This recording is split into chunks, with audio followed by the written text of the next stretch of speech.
بسم اللہ الرحمن الرحیم نحمد و نصلی علی رسول الکریم اما بعد فاعوذ باللہ من الشیطان الرجیم بسم اللہ الرحمن الرحیم۔ کفنانے کا بیان مسئلہ 11 سے 19 تک۔ مسئلہ نمبر 11، جو بچہ ماں کے پیٹ سے مرا پیدا ہو، یعنی ماں کے پیٹ سے جب نکلا تو مرا تھا اور مرنے کی حالت میں پیدا ہوا، یعنی پیدا ہوتے وقت زندگی کی کوئی علامت نہیں تھی، تو اس کو بھی اس طرح نہلائے،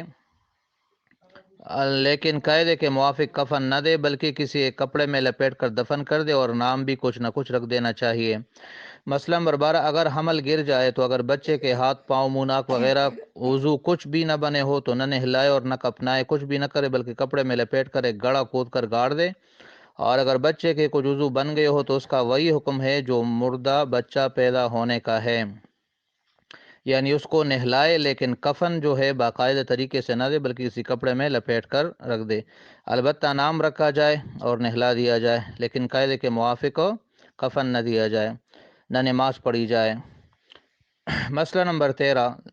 کسی لڑکے کا فقط سر نکلا، اس وقت وہ زندہ تھا پھر مر گیا، تو اس کا بھی وہی حکم ہے جو مردہ پیدا ہونے والے کا ہے،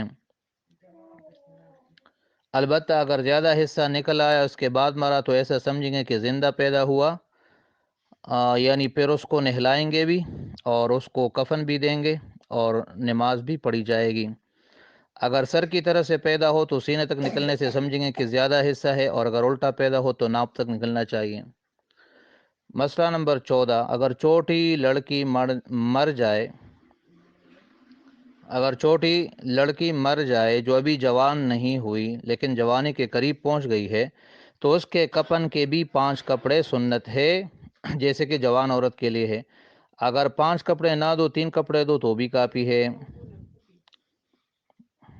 یعنی جو حکم سیانی عورت کا ہے، بڑی عورت کا ہے، وہی کنواری اور چھوٹی لڑکی کا بھی ہے، مگر بڑی کے لیے تو تاکیدی حکم ہے اور چھوٹی کے لیے بہتر ہے۔ مسئلہ نمبر 15، جو لڑکی بہت ہی چھوٹی ہو، جوانی کے قریب بھی نہ ہوئی ہو، اس کے لیے بہتر یہ ہے کہ 5 کپڑے دیے جائے، اور اگر 2 کپڑے دیے جائے تو بھی درست ہے۔